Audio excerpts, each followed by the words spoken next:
তারেক জিয়া কিভাবে বিদেশে বসে বাংলাদেশের বিরুদ্ধে ষড়যন্ত্র করে সেগুলোর ডকুমেন্টারি, এগুলা দেখাই তোকে সময় টেলিভিশন।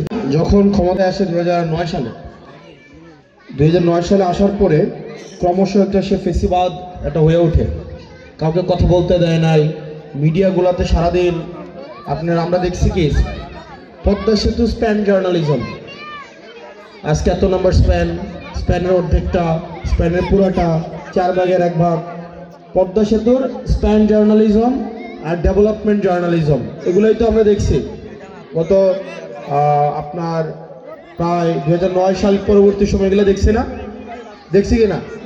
টিভি খুললেই কয়টা পদ্মা সেতুর স্প্যান বসছে, কয়টা পিলার বসছে, পিলার জার্নালিজম, স্প্যান জার্নালিজম আর ডেভেলপমেন্ট জার্নালিজম, ঠিক না? আর আমরা বিটিভিতে দেখছি বাতাবি লেবুর বাম্পার ফলন, ঠিক না? আর আমরা সময় টেলিভিশনে দেখতাম, মানে সময় টেলিভিশন, একটা টেলিভিশন আছে, ওই সময় টেলিভিশনে আমরা দেখতাম তারেক জিয়া কিভাবে বিদেশে বসে বাংলাদেশের বিরুদ্ধে ষড়যন্ত্র করে সেগুলোর ডকুমেন্টারি, এগুলা দেখাই তোকে সময় টেলিভিশন, ঠিক না? 71-এ আমরা দেখতাম টকশো হইতো, সেখানে জামাত শিবিরকে রাস্তার মধ্যে গুলি করে মাইরা ফেলা কেন জায়েজ সেগুলোর বৈধতা উৎপাদন করা হইতো কিনা? হইতো না? টকশোগুলাতে হইতো কিনা?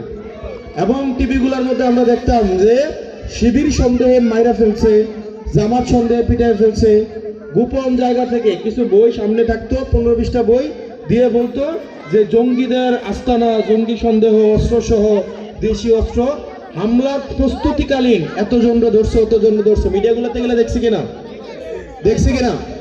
দেখছি না? হ্যাঁ, অনেক জায়গায় গোপন বৈঠক থেকে অ্যারেস্ট হয়েছে, এরকম হয়েছে কিনা?